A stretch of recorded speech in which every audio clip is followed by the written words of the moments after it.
आज है हमारी क्लास 6 और क्लास 6 में हम पढ़ रहे हैं भूगोल, जिसे अंग्रेजी में कहते हैं जियोग्राफी। और हमारी किताब का नाम है पृथ्वी और हमारा जीवन। पृथ्वी और हमारा जीवन जो किताब है उसका जो पहला पार्ट है उसका नाम है हमारा सौरमंडल। आज हम पहले पार्ट को ही पढ़ेंगे उसको, और उसकी लाइन बाय लाइन पढ़ के और उनके शब्दों को समझेंगे और उस पार्ट में कहा क्या गया है और हमारा सौरमंडल कैसा है, सौरमंडल हम किसे कहते हैं, तारे क्या होते हैं, ग्रह क्या होते हैं, उपग्रह क्या होते हैं, पृथ्वी क्या है, सूर्य क्या है, ये ग्रह हैं कि नहीं, उपग्रह हैं कि नहीं, तारे हमें छोटे क्यों दिखाई देते हैं और सूर्य हमें इतना बड़ा क्यों दिखाई देता है, ग्रह ग्रहों पर कैसे पहुंचते हैं हम, और भी कई चीज़ें इसमें सीखेंगे। पिंड क्या होता है और और भी कई चीज़ें इसमें सीखेंगे। तो ये पहले पाठ का हमारा नाम है हमारा सौरमंडल। सौरमंडल में मतलब होता है हमारा यानी हमारा, सौर यानी सूर्य, मंडल यानी जगह। तो सूर्य की जो जगह है उसे हम कहते हैं सौरमंडल। सौरमंडल को हम सौरमंडल क्यों कहते हैं इसके बारे में समझें।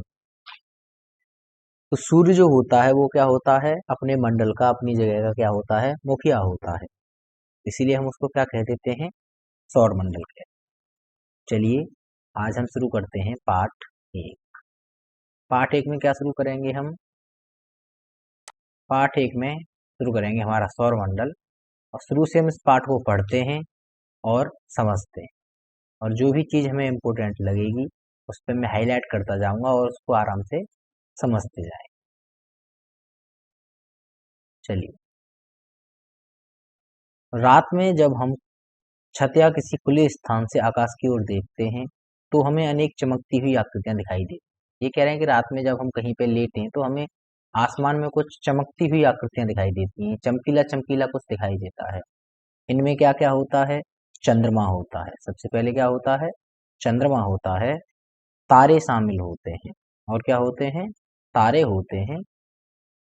नगरों के तेज प्रकाश एवं प्रदूषण युक्त आसमान से दूर जाने पर ये आकृतियां अपेक्षाकृत अधिक स्पष्ट दिखाई देती। ये कह रहे हैं कि जब हम नगरों से दूर चले जाते हैं, किससे दूर चले जाते हैं, नगर, नगर होते हैं शहर जो भी हमारे हैं। जैसे मान लो आपके पास वाला शहर एक अलीगढ़ है, आगरा है, और भी कई नगर हैं, बहुत सारे, उज्जैन, काशी, बनारस, ये सब नगर हैं। यानी जो गांव नहीं है उनको हम नगर कह सकते हैं, जो थोड़े विकसित हैं गांव से। तो अगर वहाँ पर क्या होता है, प्रदूषण होता है, तो वहाँ पर इतनी आसानी से इतना साफ नहीं दिखाई देता। लेकिन जब हम अपने गांव से देखते हैं या ऐसी जगह से देखते हैं जहाँ पर प्रदूषण ना हो, तो वहाँ पर क्या दिखाई देते हैं, ये स्पष्ट दिखाई देते हैं। आपने सोचा तो होगा कि ये सब क्या है, कभी आपने सोचा है ये सब जो दिखाई देता है वो है क्या, इन्हें क्या कहते हैं, ये जो दिख रहा है हमें उसे कहते क्या है। पृथ्वी से आकाश में दिखाई देने वाली सभी आकृतियां आकाशीय पिंड या खगोलीय पिंड कहलाती हैं। तो देखो इस पे सब हाईलाइट करेंगे और अपनी कॉपी में यहाँ पे नोट करें।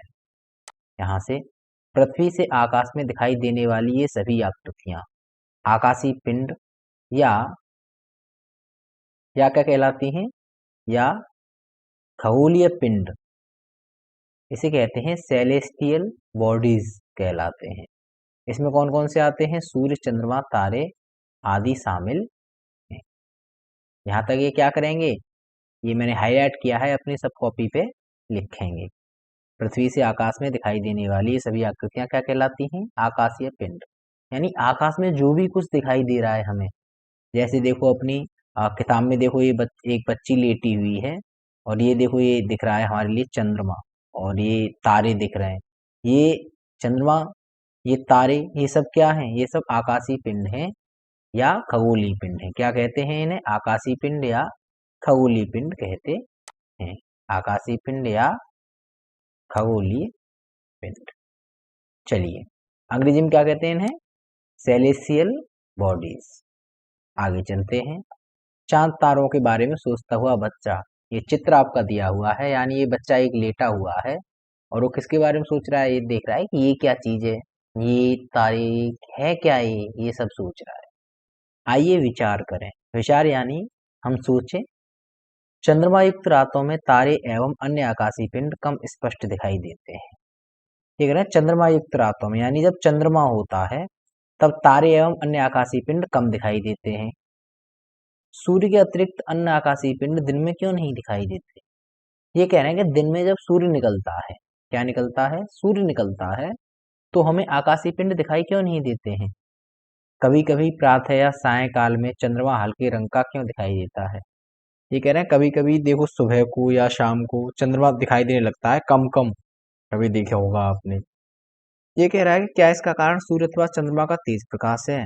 फिर इसने सोचा, सोच के कह रहा है कि अच्छा, ऐसा हो सकता है कि सूर्य जो है और चंद्रमा का तेज प्रकाश है, इस वजह से तारे और जैसे सूर्य के ज्यादा प्रकाश से चंद्रमा नहीं दिखाई देता और चंद्रमा के प्रकाश से तारे नहीं दिखाई देते।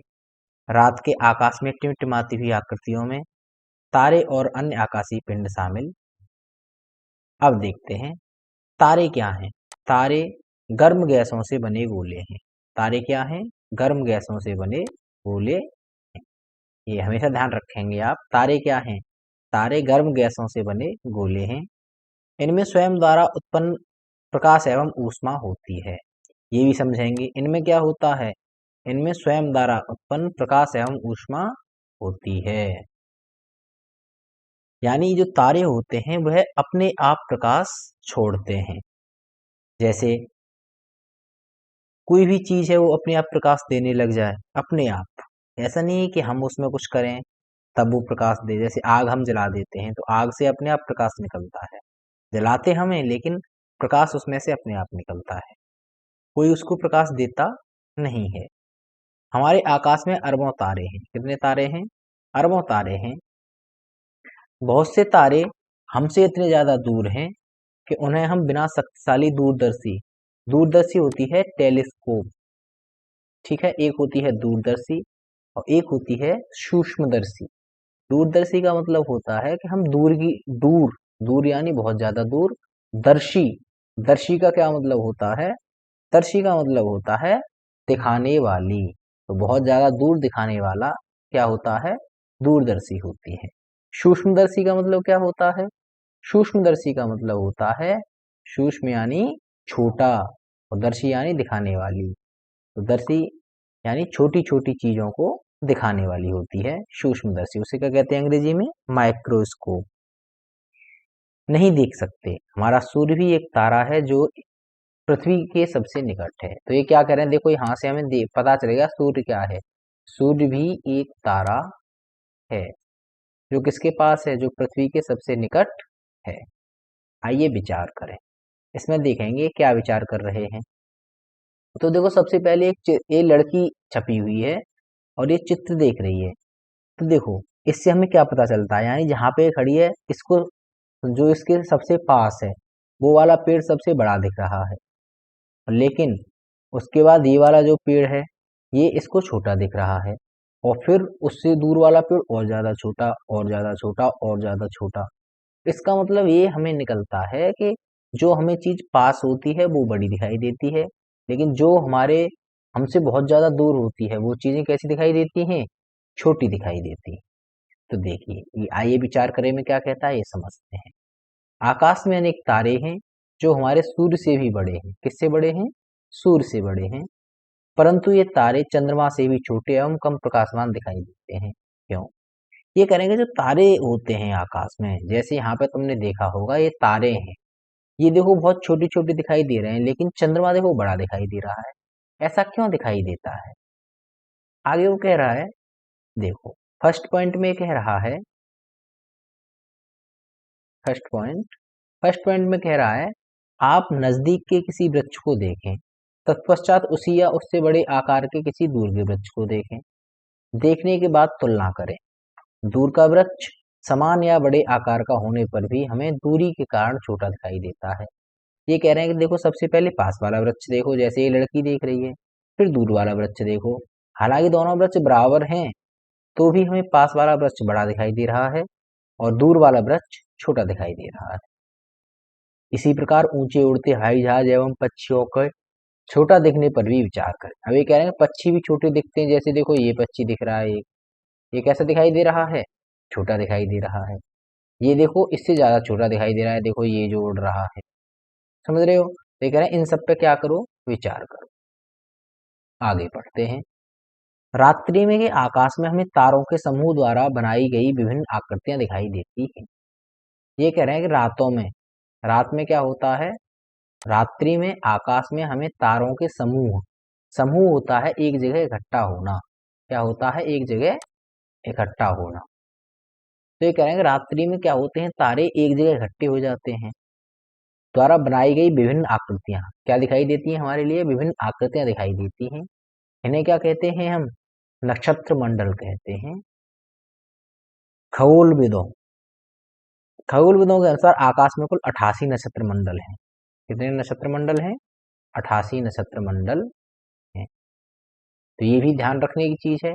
ये पता चल गया होगा आपको नक्षत्र मंडल किसे कहते हैं, तारों के समूह। देखो जैसे ये लड़की है, ये देखो तारों को देख रही है, तो देखो ये तारों के क्या हैं, समूह है। ये देखो एक समूह, ये देखो एक और समूह, एक और समूह। तो ये क्या है, ये नक्षत्र मंडल है हमारा। कौन सा मंडल है, नक्षत्र मंडल। ये कह रहे हैं खगोलविदों के अनुसार आकाश में कुल 88 नक्षत्र मंडल हैं। कितने नक्षत्र मंडल हैं, 88 नक्षत्र मंडल हैं।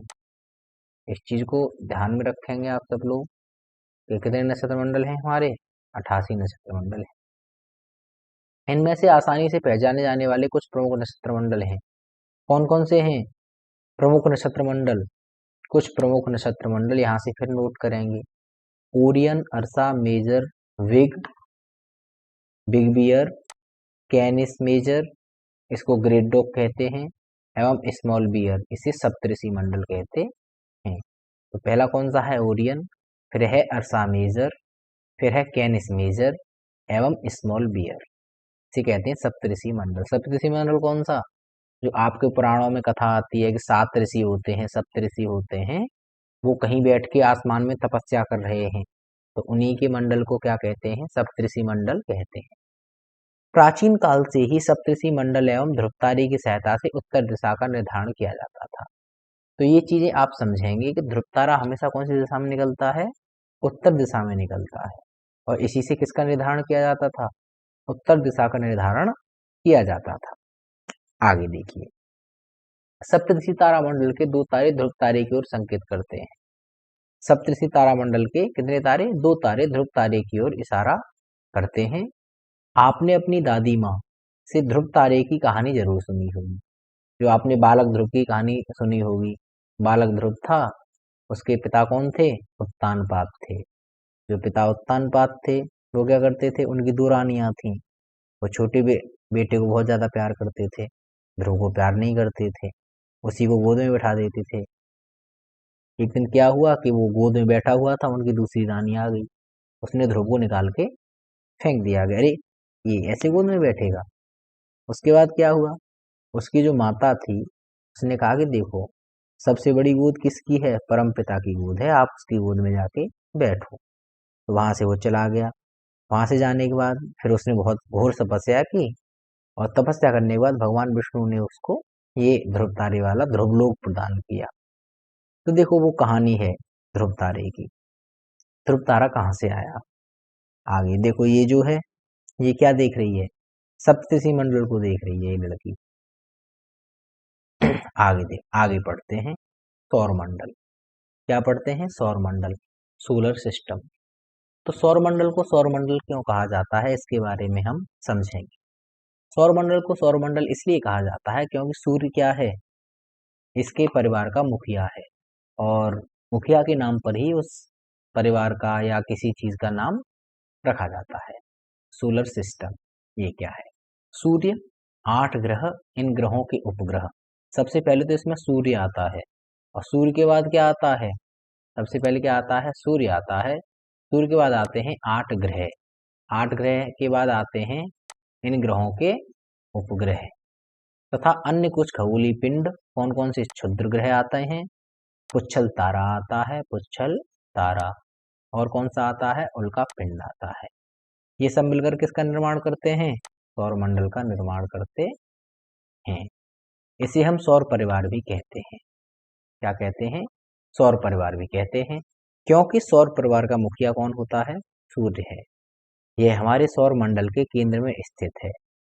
सूर्य के गुरुत्वाकर्षण बल, खिंचाव के प्रभाव के कारण सौर परिवार के अन्य सभी सदस्य सूर्य के चारों ओर परिक्रमा करते रहते हैं।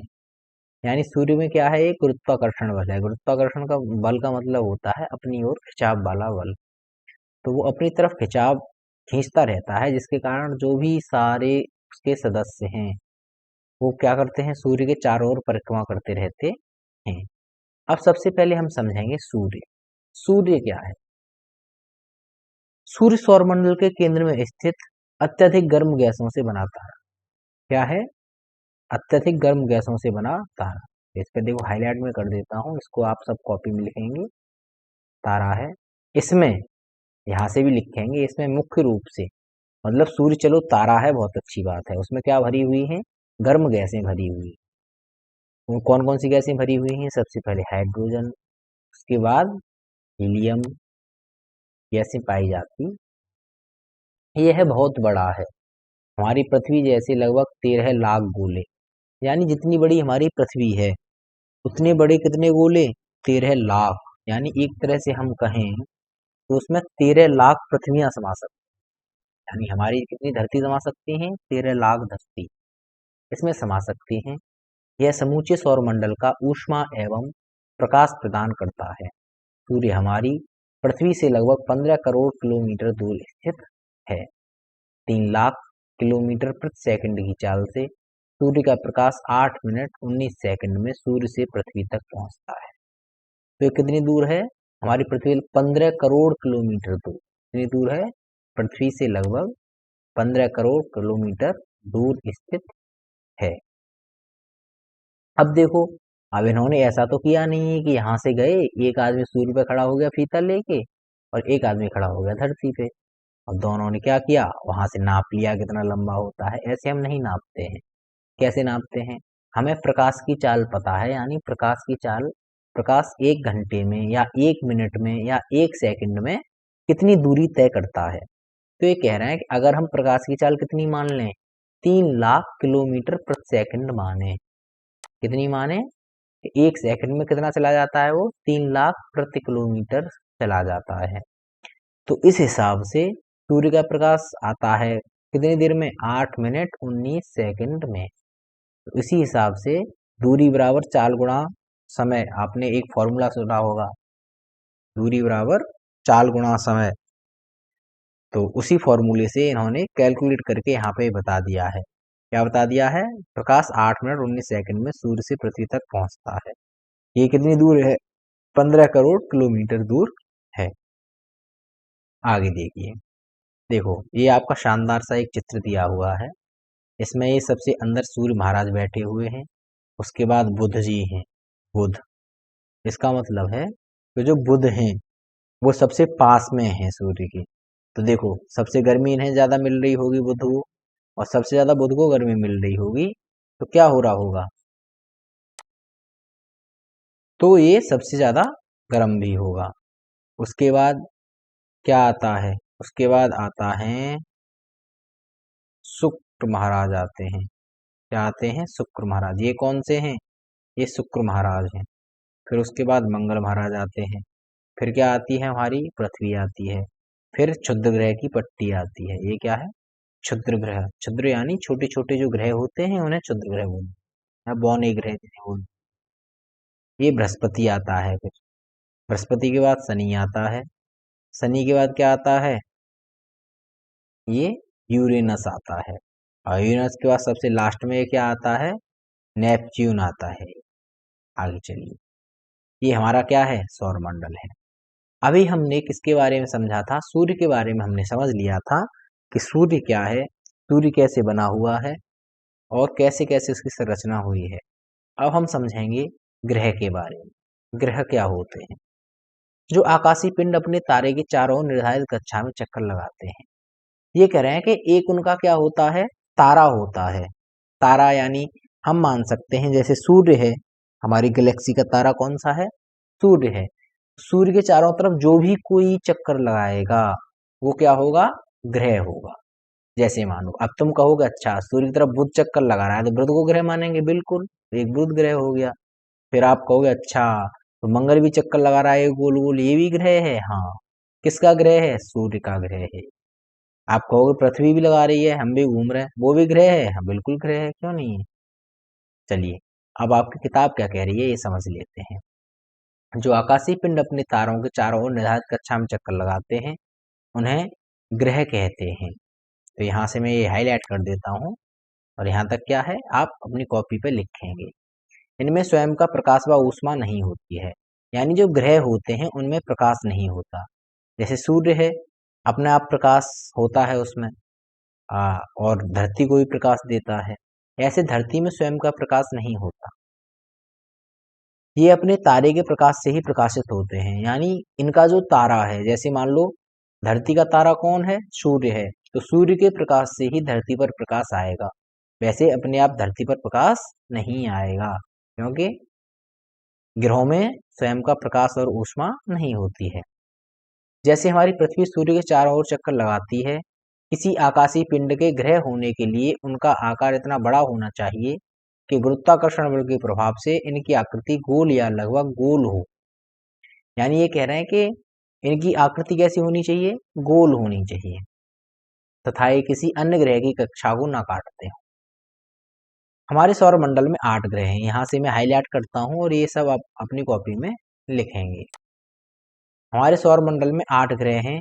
सूर्य से बढ़ती हुई दूरी के अनुसार इनका क्रम है। तो सबसे पहले क्या आता है?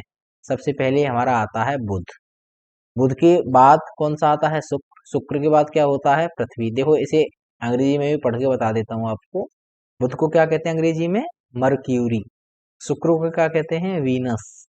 पृथ्वी को अर्थ, मंगल को मार्स, बृहस्पति को जुपिटर, शनि को सैटर्न, यूरेनस को यूरेनस और नेपच्यून को नेपच्यून कहते हैं। आगे देखिए, ये कितने ग्रह हो गए? 8 ग्रह। ये सब ग्रह आप क्या करोगे? याद करोगे।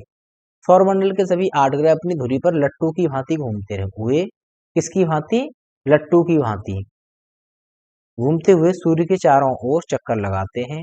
ये घड़ी की सुई की विपरीत दिशा में अपनी कक्षा यह में अपनी कक्षा में, ये थोड़ा मिसप्रिंट हो गया है तो इसे नहीं देखेंगे। चलिए, विपरीत दिशा में अपनी कक्षा में सूर्य की परिक्रमा करते हैं। इन ग्रहों का अपनी धुरी पर घूमना, यानी ये जो ग्रह हैं और अपनी धुरी पर घूमते हैं तो उसे क्या कहते हैं? रोटेशन कहते हैं। क्या कहते हैं? रोटेशन। यानी जैसे लट्टू देखा होगा घूमता हुआ आपने, वो अपनी ही जैसे फिरंगी अपनी ही धुरी पर घूमते हैं गोल गोल गोल गोल, तो उसे क्या कहते हैं? परिभ्रमण कहते हैं। और सूर्य के चारों ओर घूमते हैं उन्हें क्या कहते हैं? परिक्रमण कहते हैं, रिवॉल्यूशन कहते हैं। आगे चलिए, अब आगे हम समझते हैं पृथ्वी। पृथ्वी क्या है इसके बारे में हम जानकारी लेंगे। सूर्य से दूरी के क्रम में पृथ्वी तीसरा ग्रह है। यानी सूर्य से कितनी दूर आता है? सबसे पहले आता है बुध, बुध के बाद आता है शुक्र और शुक्र के बाद आती है पृथ्वी। तो ये कह रहे हैं सूर्य से दूरी के क्रम में पृथ्वी का कौन सा स्थान है? तीसरा स्थान है। आकार में है 5वां सबसे बड़ा ग्रह है, और आकार में ये कौन सा नंबर का ग्रह है? 5वें नंबर का ग्रह है। हमारी पृथ्वी लगभग गोल आकार की है। कैसी है? लगभग गोल आकार की। इसे देखें, लगभग गोल आकार की है। यह ध्रुवों पर थोड़ी चपटी। ध्रुव कौन से होते हैं? जो दो हमारे ध्रुव हैं, उत्तरी ध्रुव और दक्षिणी ध्रुव। ध्रुवों पर थोड़ी चपटी तथा मध्य में, जैसे उत्तरी ध्रुव कहाँ पड़ता है? देखो यहाँ पे पड़ता है, और दक्षिणी ध्रुव कहाँ पड़ता है? यहाँ पड़ता है। चलिए, तो ध्रुवों पर थोड़ी चपटी तथा मध्य में थोड़ी उभरी हुई है, इसलिए इसके आकार को भूआब, आकार को क्या कहते हैं? भूआब कहा जाता है। तो पृथ्वी हमारी कैसे आकार की है? भूआब। भूआब है, जियोइड।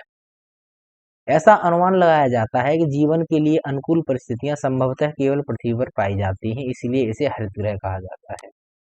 क्या कहते हैं इसको? हरित ग्रह भी कहा जाता है। क्यों कहते हैं हरित ग्रह? क्योंकि इस पर क्या, जीवन जीने के लिए जो भी सारी जरूरतें हैं, जो भी चीजें हैं, हरित ग्रह के क्यों कहा जाता है? क्योंकि जीवन जीने के लिए जितनी भी जरूरतें की चीजें हैं वो सब पृथ्वी पर पाई जाती हैं। पृथ्वी पर जल की अधिकता के कारण यह अंतरिक्ष से देखने पर नीले रंग की दिखाई देती है। ये कह रहे हैं कि पृथ्वी पर क्या ज्यादा है? पानी ज्यादा है। जब पानी ज्यादा है तो क्या होगा? अंतरिक्ष से जब हम देखते हैं तो देखो ये नीली नीली दिखाई देती है। ठीक है, क्यों दिखाई देती है? क्योंकि इस पर पानी ज्यादा है। इसीलिए इसे क्या कहते हैं? ब्लू प्लेनेट भी कहते हैं। इसे ग्रीन प्लेनेट भी कहते हैं और ब्लू प्लेनेट यानी हरित ग्रह भी कहते हैं और नीला ग्रह भी कहते हैं। अंतरिक्ष से हमारी पृथ्वी, ये कह रहे हैं कि ये चित्र दिया हुआ है, ये कैसा चित्र है? ये कह रहे हैं कि ये जो पृथ्वी की जो आकृति है ये कहाँ से दिखाई गई है? अंतरिक्ष से दिखाई गई है। अंतरिक्ष से हमारी पृथ्वी कैसी दिखाई देती है? ऐसी ही दिखाई देती है। आगे चलिए, आगे देखते हैं। इसे भी जाने, खगोलविदों के अनुसार कई तारों के पास हमारे सौरमंडल की भांति ग्रहों उपग्रहों आदि आकाशीय पिंडों से बना सुव्यवस्थित तंत्र होता है। ये कह रहे हैं कि कोई दूसरे तारे भी हैं जो खोजे जा रहे हैं और कुछ खोजे गए हैं कि उनके पास हमारी जैसी पृथ्वी जैसा, हमारे सूर्य जैसा सौरमंडल की भांति उनके पास भी अपना खुद का सिस्टम होता है। अब पढ़ते हैं उपग्रह। उपग्रह क्या होता है? उप माने होता है ग्रह, छोटा। ग्रह माने ग्रह, ग्रह से छोटा, और जो ग्रह की ही बात करता हो। जो कुछ आकाशीय पिंड अपने ग्रह की परिक्रमा करते हुए सूर्य की परिक्रमा करते हैं। उपग्रह कौन से होते हैं? यानी एक तो खुद के ग्रह की परिक्रमा करते हैं और साथ में किसकी परिक्रमा करते हैं? सूर्य की परिक्रमा करते हैं। अपने ग्रह की परिक्रमा करने के कारण इन्हें उपग्रह कहते हैं। तो देखो, यहाँ से देखेंगे अपने ग्रह की परिक्रमा करने के कारण इन्हें क्या कहते हैं? उपग्रह कहते हैं। जैसे जैसे चंद्रमा पृथ्वी की परिक्रमा करता है या पृथ्वी का एकमात्र प्राकृतिक उपग्रह है। चंद्रमा क्या है? ये पृथ्वी का उपग्रह है। क्यों है? क्योंकि है उसकी परिक्रमा करता है। सौरमंडल के ग्रहों की तुलनात्मक तालिका, ये देखो, ये इसमें आप पढ़ लेंगे ध्यान से। इसमें ये कह रहा है कि सौरमंडल के ग्रहों के नाम हैं और ये रंग कैसा है, सूर्य से दूरी करोड़ किलोमीटर में ये कितनी है, ये कह रहा है ग्रह का व्यास किलोमीटर में ये कितना है, और अपने इस पे आधार पर चक्कर लगाने का समय, ये कितनी देर में चक्कर लगाते हैं, खुद खुद अपनी धुरी पर कितनी देर में लगाते हैं। ये फिर कह रहा है कि सूर्य की परिक्रमा का समय, यानी सूर्य की परिक्रमा कितनी देर में करते हैं। आगे उपग्रहों की संख्या और इनके उपग्रहों की संख्या कितनी है। चलिए, ये सब लोग आप पढ़ लेंगे। जैसे बुध कैसा होता है? भूरा होता है। शुक्र हल्का पीला होता है। पृथ्वी नीला हरा होता है। मंगल लाल भूरा होता है। बृहस्पति गुलाबी रंग का होता है। शनि सुनहरा पीला होता है। चलिए, अब बात करते हैं चंद्रमा की। आगे चलते हैं। हमारी पृथ्वी का एकमात्र उपग्रह चंद्रमा है। इसे मैं हाईलाइट कर देता हूं और ये समझेंगे आप। हमारी पृथ्वी का उपग्रह कौन है? चंद्रमा है। इसका व्यास पृथ्वी के व्यास का 1/4 है। पृथ्वी के व्यास का कितना है? 1/4। 1/4 है। ठीक है, 1/4 है। यह हमारी पृथ्वी के सर्वाधिक निकट स्थित आकाशीय पिंड है। यानी ये कहाँ पे स्थित है? हमारी पृथ्वी के सबसे निकट स्थित। आगे देखते हैं। पृथ्वी से इसकी दूरी लगभग 3,84,000 किलोमीटर है। तो क्या है? यहाँ से देखेंगे, पृथ्वी से इसकी दूरी लगभग 3,84,000 किलोमीटर है। यह सूर्य के प्रकाश से प्रकाशित होता है। चंद्रमा के इस प्रकाश को चांदनी कहते हैं। क्या कहते हैं? चांदनी कहते हैं। चंद्रमा के इस प्रकाश को क्या कहते हैं? चांदनी कहते हैं। पृथ्वी के सर्वाधिक निकट होने के कारण रात्रि के आकाश में सबसे बड़ा और चमकीला दिखाई देता है। ये कह रहा है कि क्यों बड़ा और चमकीला दिखाई देता है? क्योंकि ये पृथ्वी के सबसे नजदीक है, इसलिए कैसा दिखाई देता है? चमकीला दिखाई देता है चंद्रमा। देखें चित्र 1.6 में ये चंद्रमा दिखाया गया है। ये किसका चित्र है? हमारा चंद्रमा का चित्र है। किसका चित्र है? चंद्रमा का चित्र है हमारा। आगे देखिए, इन्हें भी जाने। शुक्र एवं यूरेनस को छोड़कर, किसको? शुक्र एवं यूरेनस को छोड़कर सभी ग्रह घड़ी की सुई के विपरीत दिशा में भ्रमण करते हैं। यानी ये कह रहे हैं कि जैसे घड़ी की सुई चलती है, कैसे चलती है घड़ी की सुई? घड़ी की सुई चलती है यूं करके चलती है, घड़ी की सुई यूं, समझ रहे हो? तो सभी ग्रह कैसे करते हैं, यूं करके परिक्रमा करते हैं। लेकिन ये जो हैं परिक्रमा करते हैं, इन दोनों ग्रहों की परिक्रमा घड़ी की सुई की दिशा के व्यस्व, ये देखो गलत लिख गया है, ठीक है, इसको इग्नोर मारेंगे, तो क्या कर देंगे, हटा देंगे।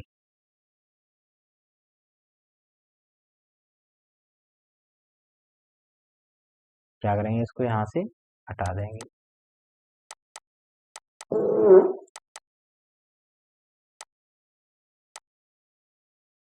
ठीक है, इसको यहाँ से हटा देंगे।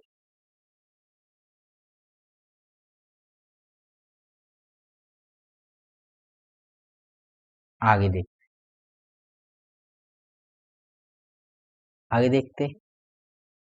ठीक है, यहाँ पहुंच गए हम, आगे देख, चलिए इन्हें भी जाने। ये देख लिया, घड़ी की दिशा के उल्टी होती है, यानी ये कैसे, तब तो यूं करके घूमते हैं, ये कैसे घूमते हैं, यूं करके उल्टे घूमते हैं। क्षुद्र ग्रह, मंगल एवं बृहस्पति की कक्षाओं के बीच असंख्य छोटे छोटे पिंड पाए जाते हैं। किसके, मंगल और बृहस्पति की कक्षाओं के बीच। ये भी सूर्य की परिक्रमा करते हैं, इन्हें क्षुद्र ग्रह कहते हैं। क्या कहते हैं इन्हें, क्षुद्र ग्रह कहते हैं।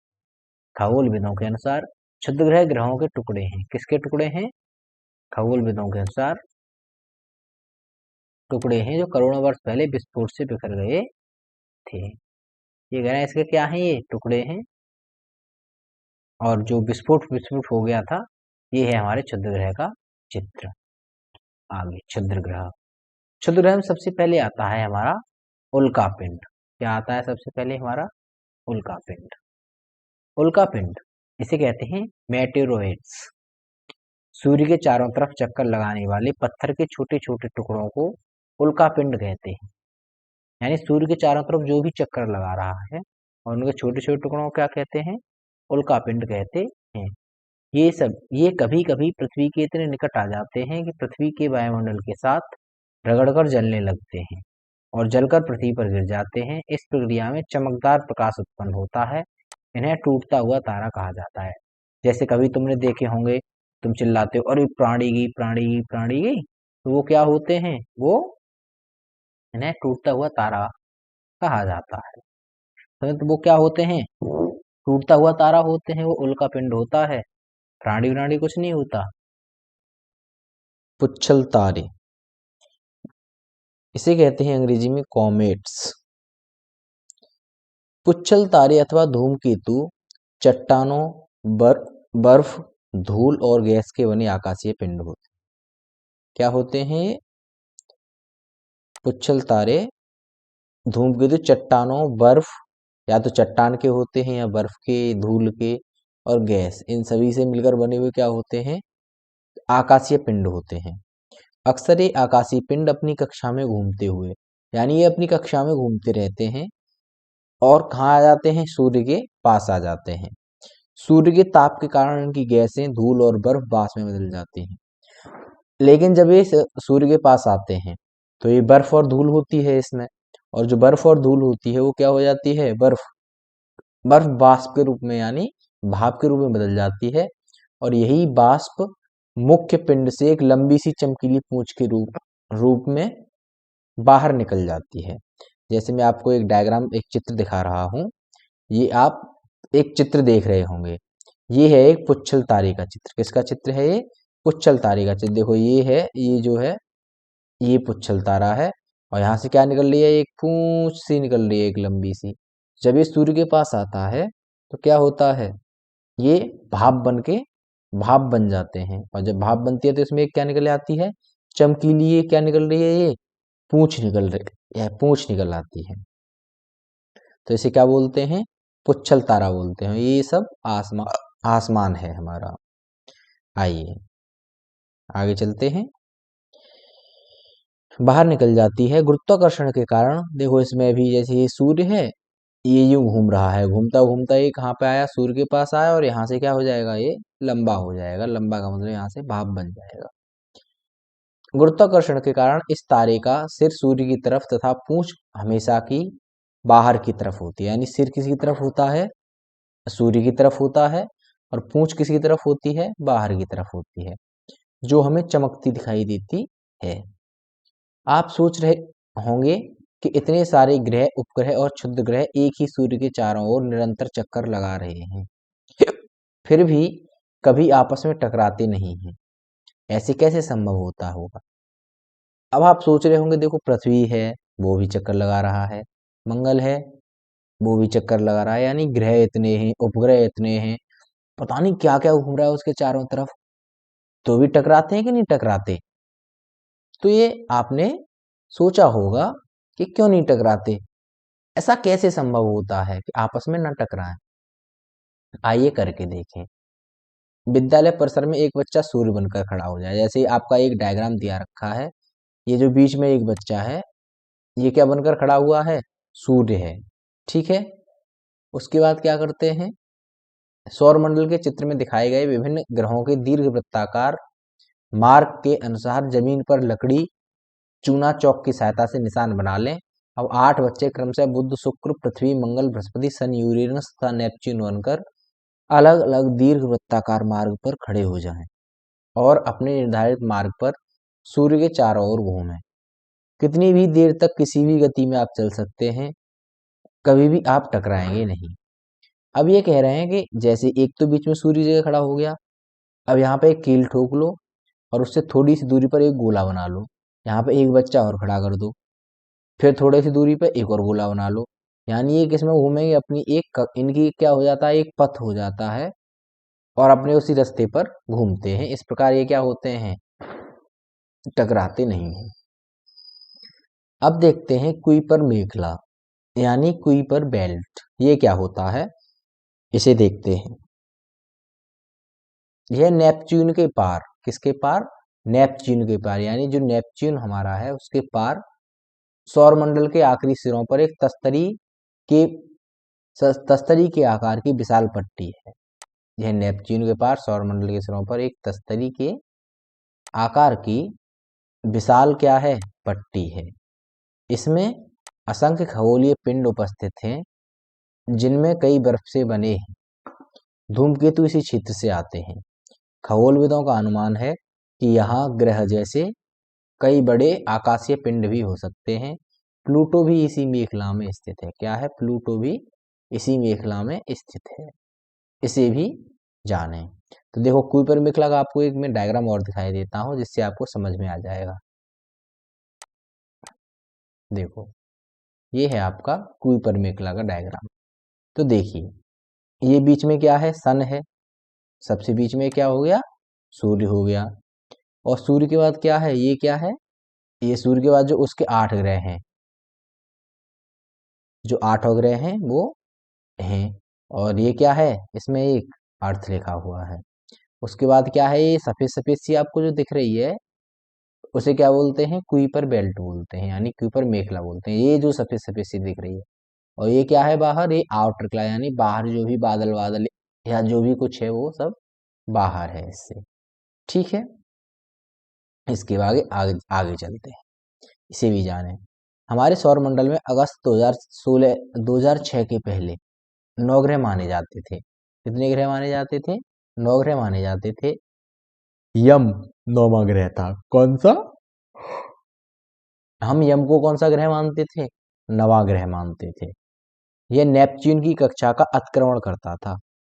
अतः 24 अगस्त 2006 को अंतर्राष्ट्रीय खगोलीय संघ IAU, अंतर्राष्ट्रीय खगोलीय संघ क्या होता है, IAU, ये क्या होता है, अंतर्राष्ट्रीय खगोलीय संघ, IAU ने यम को ग्रह की श्रेणी से हटा दिया, यानी यम को हटा दिया कि ये हमारे उसके लायक नहीं है। अब देखेंगे ब्रह्मांड। इतना हमारा टॉपिक क्लियर हुआ। अब कहाँ पे चलते हैं हम, ब्रह्मांड पे चलते हैं। आपने तारों भरे खुले आकाश में एक ओर से दूसरी ओर तक फैली चौड़ी सफेद पट्टी की तरह चमकदार पथ को देखा है। यह करोड़ों तारों का समूह है। कितने तारों का समूह है, करोड़ों तारों का समूह है। इस पट्टी को आकाशगंगा कहते हैं। क्या कहते हैं, आकाशगंगा कहते हैं। तो एक डायग्राम में आपको ब्रह्मांड का दिखाता हूं, यहाँ पे देखो, जो ये देख रहे हैं ये कैसी है, सर्पिला यानी यूं करके जलेबी जैसे बनाते हैं ऐसे आकार के, यानी ये, और फिर इससे यूं करके बढ़ती गई है, बढ़ती जा रही है। इसे क्या बोलते हैं? आकाशगंगा बोलते हैं, इसे गैलेक्सी बोलते हैं। और इसे ही ब्रह्म और कई गैलेक्सियों मिला के क्या बनाती हैं? ब्रह्मांड का निर्माण करती हैं। ये एक है, और इससे बढ़िया बढ़िया बड़ी बड़ी गैलेक्सी आ जाएंगी, वो क्या बनाएंगी? ब्रह्मांड बनाएंगी। आगे गैलेक्सी कहते हैं, इसे अंग्रेजी हिंदी में क्या कहते हैं? आकाशगंगा। हमारी आकाशगंगा का नाम मंदाकिनी है। जो हमारी आकाशगंगा है उसको हम क्या बोल देते हैं? मंदाकिनी बोल देते हैं। जो भाग पृथ्वी से दिखाई देता है उसे मिल्की वे कहते हैं। क्या कहते हैं? जो भाग पृथ्वी से यानी धरती से दिखाई देता है उसे क्या कहते हैं? मिल्की वे कहते हैं। इसका आकार सर्पिलाकार, कैसा? सर्पिलाकार, तस्तरी, स्पाइरल डिस्क जैसा है। इसमें लगभग 1 अरब तारे हैं। कितने अरब तारे हैं? लगभग 1 अरब तारे हैं। हमारे हमारा सौरमंडल इसी आकाशगंगा का एक भाग है। इस प्रकार की करोड़ों आकाशगंगाएं मिलकर हमारे ब्रह्मांड का निर्माण करती हैं। क्या आपने विचार किया है? क्या विचार किया है कि हमारे ब्रह्मांड में आकाशगंगा, सूर्य, पृथ्वी आदि आकाशीय पिंडों की उत्पत्ति कैसे हुई? ये कह रहे हैं कि कभी आपने सोचा कि हमारे जो हमारा जो ब्रह्मांड है उसमें आकाशगंगा हो गई, सूर्य होगा, पृथ्वी हो गई, और भी जैसे धूमकेतु हैं, दुग्ध मेखला है, ये सब की उत्पत्ति हुई कैसे? आइए जानें इसे, आइए जानें। ये एक नोट इन्होंने दे रखा है बीच में, इसे भी जानें। तो नोट क्या कह रहा है देख लेते हैं। प्रकाश वर्ष यह दूरी मापने की इकाई है। प्रकाश वर्ष किसकी इकाई है? यह दूरी मापने की इकाई है। प्रकाश द्वारा अंतरिक्ष में 1 वर्ष में चली गई दूरी प्रकाश वर्ष कहलाती है। ये कह रहे हैं कि 1 साल में जितनी दूर प्रकाश चल जाता है उसे क्या कहते हैं? 1 प्रकाश वर्ष कहते हैं। इसकी माप लगभग 946 खरब किलोमीटर होती है। कितने खरब? 946 खरब किलोमीटर होती है। यानी 1 प्रकाश वर्ष में कितने किलोमीटर होते हैं? 946 खरब किलोमीटर, 9.46 ट्रिलियन किलोमीटर होते हैं। तारों के मध्य दूरी, आकाशगंगा का आकार, आकाशगंगाओं के मध्य दूरी आदि दूरियां मापने में इसका प्रयोग करते हैं। हमारी आकाशगंगा इतनी विशाल है कि प्रकाश की गति से चलने पर इसके एक सिरे से दूसरे सिरे जाने में 1 लाख वर्ष लगेंगे। ये कह रहे हैं कि हमारी अगर आकाशगंगा के एक सिरे से दूसरे सिरे तक जाया जाए तो कितने दिन लगेंगे? 1 लाख वर्ष। कितने दिन? 1 लाख वर्ष। अगर किसकी चाल से जाएं? प्रकाश की चाल से जाएं तो। ब्रह्मांड की उत्पत्ति, बिग बैंग। अब ये कह रहे हैं कि ब्रह्मांड की उत्पत्ति कैसे हुई, इसके बारे में चर्चा कर रहे हैं। तो इसमें एक बहुत अच्छा उन्होंने मत प्रस्तुत किया है वैज्ञानिकों ने, जिसको कहते हैं बिग बैंग, बिग बैंग मत। आइए हम बिग बैंग मत को समझेंगे, ये क्या है। आज से लगभग 13 अरब वर्ष पहले पूरा का पूरा ब्रह्मांड एक गर्म और सघन छोटे से गोले के रूप में था। कैसे? गर्म और छोटे से सघन गोले के रूप में था। अधिक गर्मी और सघनता के कारण इसमें अचानक विस्फोट हुआ। ज्यादा गर्मी हो गई उसमें तो अचानक क्या हो गया? उसमें विस्फोट हो गया। इस विस्फोट को बिग बैंग कहा जाता है। क्या कहा जाता है? Big bang. विस्फोट के बाद ब्रह्मांड तेजी से फैलने लगा। यह फैलाव आज भी जारी है। और इतना बड़ा विस्फोट हुआ कि आज भी ब्रह्मांड का फैलाव जारी है। बिग बैंग की घटना के कुछ करोड़ वर्ष के बाद तारों और आकाश गंगाओं का निर्माण होने लगा। वास्तव में आकाशगंगा का निर्माण किससे हुआ है? हाइड्रोजन, हीलियम गैसों तथा धूल कणों से बने विशाल बादल के इकट्ठा होने से हुआ है। आकाशगंगा को बनाने वाले इन बादलों को न्याहारिका क्या कहते हैं? न्याहारिका कहते हैं। गुरुत्वाकर्षण के प्रभाव के कारण इन बादलों से गैसीय पिंड बने, जिससे तारों का निर्माण प्रारंभ हुआ। आकाशगंगा के केंद्र सबसे दूर स्थित मंदाकिनी से चले प्रकाश को हमारी पृथ्वी तक पहुंचने में 1,000 करोड़ वर्ष लग जाएंगे। प्रकाश अगर मान लो हम मंदाकिनी से एक कोई प्रकाश चलेगा तो हमारी पृथ्वी तक पहुंचने में कितने वर्ष लग जाएंगे? 1,000 करोड़ वर्ष लग जाएंगे। प्रकाश को आकाशगंगा के एक छोर से दूसरे छोर तक पहुंचने में 1 लाख वर्ष लगेंगे, और एक तरफ से दूसरी तरफ पहुंचने में कितने वर्ष लगेंगे? 1 लाख वर्ष लगेंगे। प्रकाश 3 लाख किलोमीटर प्रति सेकंड की गति से चलता है, फिर भी सौर मंडल पार करने में 24 घंटे लगते हैं। कितनी गति से चलता है? 3 लाख किलोमीटर प्रति सेकंड की गति से, तो भी क्या होता है, सौर मंडल को पार करने में कितनी टाइम लगता है? 24 घंटे लगते हैं। चलिए ये डायग्राम देख लीजिए आप। ये डायग्राम है आपका, ये जो डायग्राम है, ठीक है। आगे देखते हैं। चित्र 1.10 में एक विशाल ब्लैक होल है। इसमें क्या है? एक विशाल ब्लैक होल है, यानी एक काला छेद है जो गुरुत्व केंद्र का कार्य करता है। इसके कारण आकाशगंगा का स्थायित्व बना रहता है।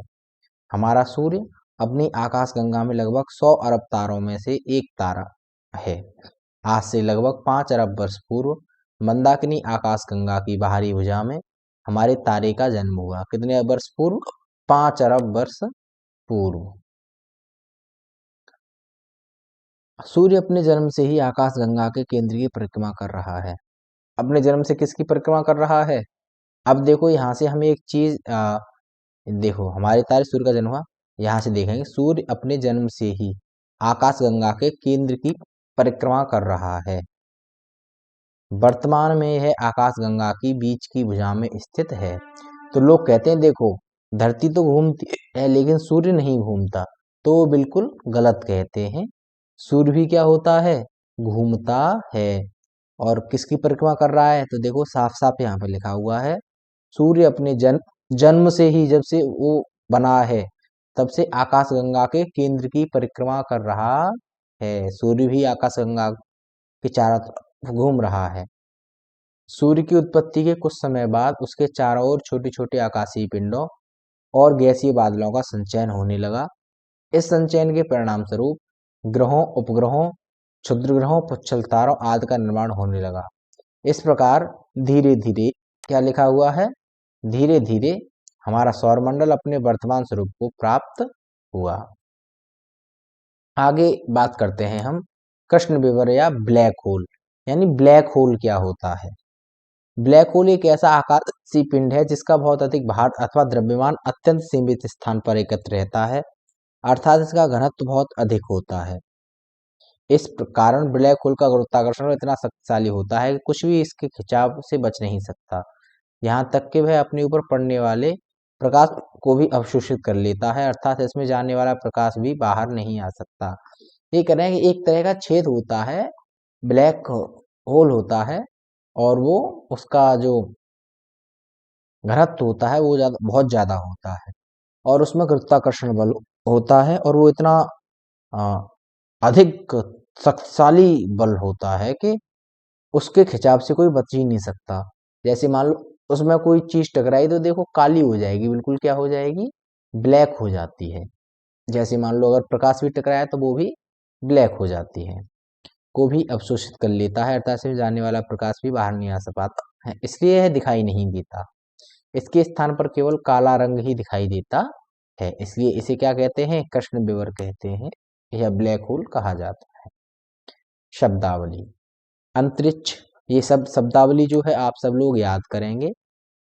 इसमें अंतरिक्ष, विभिन्न आकाशीय पिंडों के बीच वायु रहित रिक्त स्थान। ब्रह्मांड किसको कहेंगे? असीम विशाल अंतरिक्ष जिसमें करोड़ों आकाश गंगाएं हैं। उपग्रह, वह आकाशीय पिंड जो ग्रह की परिक्रमा करते हुए सूर्य की परिक्रमा पूरी करता है। खगोलविद, वे वैज्ञानिक जो ब्रह्मांड के विषय में जानकारी प्राप्त करते हैं। चलिए अब करते हैं प्रश्न और उत्तर। तो इसमें कौन कौन से प्रश्न और उत्तर दे रखे हैं ये हम सब करेंगे। चलिए सबसे पहला कौन सा है? पहला है अभ्यास प्रश्न 1, निम्नलिखित प्रश्नों के उत्तर संक्षेप में दीजिए, यानी छोटे छोटे लाइनों में ही, आपको कम लाइनों में ही इसके प्रश्नों के उत्तर देने हैं। पहला है आकाशीय पिंड से आप क्या क्या समझते हैं, यानी आकाशीय पिंड हम किसको कहेंगे? तो देखो हमने पढ़ा था पाठ में, आकाशीय पिंड कौन से होते हैं? ऐसे पिंड जो हमें पृथ्वी से कुछ भी दिखाई दे रहा है वो सब क्या है? आकाशीय पिंड है। ऐसे ही पृथ्वी से आकाश में दिखाई देने वाले सभी चमकती हुई आकृतियां आकाशीय पिंड या खगोलीय पिंड कहलाते हैं, जैसे सूर्य है, चंद्रमा है, तारे है आदि शामिल हैं। आगे ख देखते हैं, ग्रह और उपग्रह में क्या अंतर है। तो दो तो ग्रह और उपग्रह में अंतर लिखेंगे तो कॉपी के बीच में एक लाइन खींच के उसके दो खाने बना लेंगे। एक तरफ लिखेंगे ग्रह और एक तरफ लिखेंगे उपग्रह। एक तरफ क्या लिखेंगे ग्रह और एक तरफ लिखेंगे उपग्रह। पहला देखेंगे, पहला ये सूर्य के चारों ओर अंडाकार पथों पर चक्कर लगाते हैं, लेकिन उपग्रह ये ग्रहों के चारों ओर। यानी ग्रह तो लगाते हैं केवल सूर्य की तरफ और उपग्रह लगाते हैं ग्रहों के चारों ओर। ग्रह लगाते हैं सूर्य के चारों ओर और उपग्रह लगाते हैं ग्रहों के चारों ओर। दूसरा सवाल क्या है हमारा, हमारी पृथ्वी एक ग्रह है, उपग्रह क्या है, चंद्रमा पृथ्वी का उपग्रह है। तीसरा है सौर मंडल में इनकी कुल संख्या आठ है और सौर मंडल में इनकी कुल संख्या कितनी है, 64 है। 64 उपग्रह हैं और 8 हमारे ग्रह हैं। चलिए आगे देखते हैं, ग कुइपर बेल्ट क्या है, इसे यहाँ पे क्या लिख देंगे,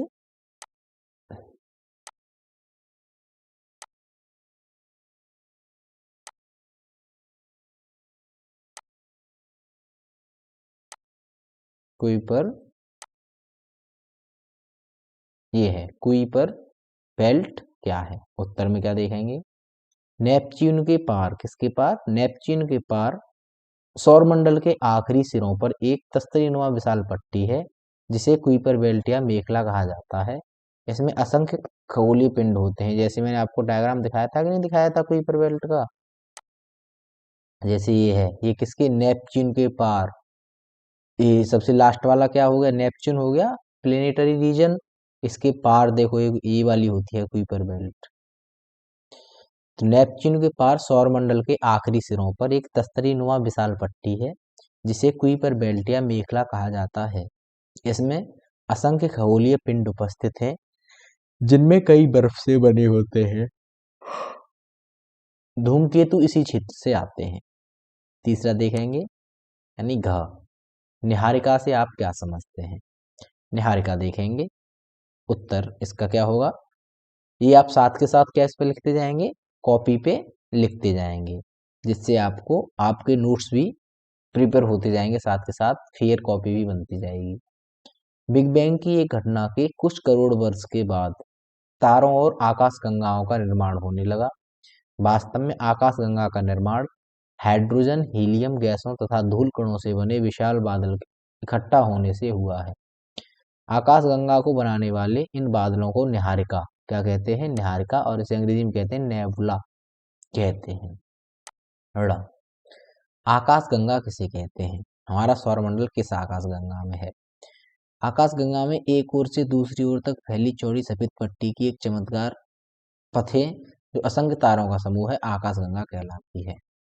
तो क्या है, आकाश में क्या क्या चीज है, एक ओर से दूसरी ओर फैली हुई चौड़ी सफेद पट्टी की तरह एक चमकदार पथ जो असंख्य तारों का समूह है। देखो आकाशगंगा का मैंने यहाँ पे आपको फोटो दिखाया था, ये किसका फोटो है, आकाशगंगा का फोटो है।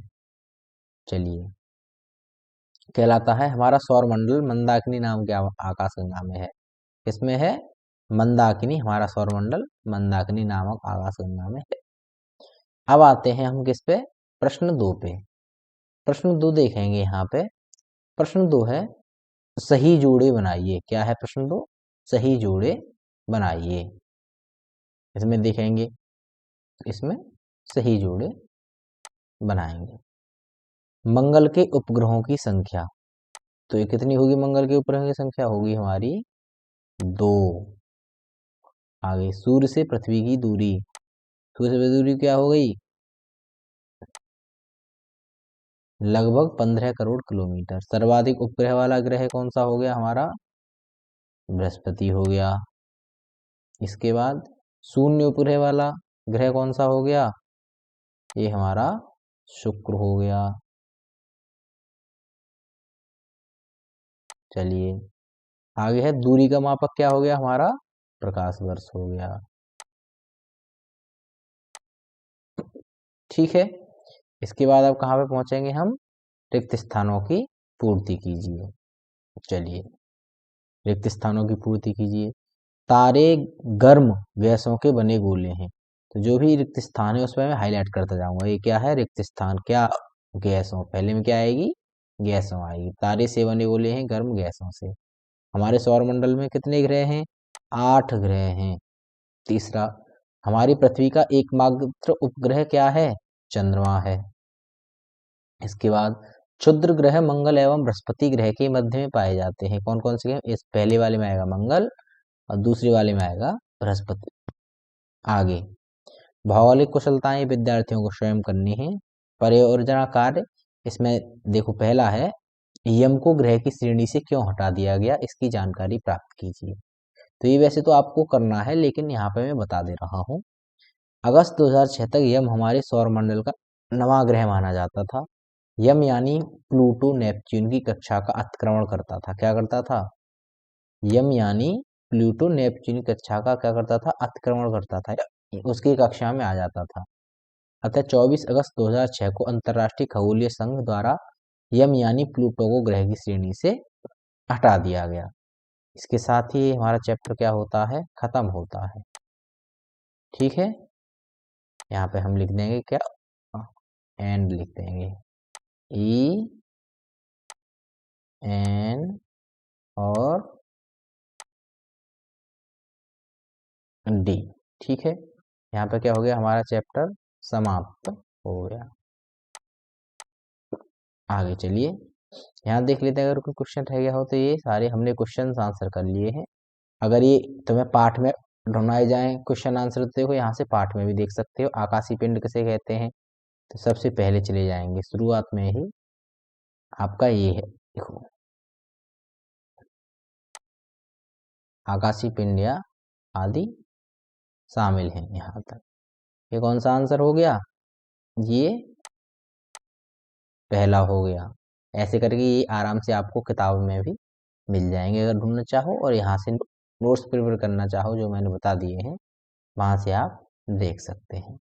ठीक है, इसी के साथ ये पाठ समाप्त होता है, और मिलते हैं हम पृथ्वी और हमारे जीवन के दूसरे पाठ में।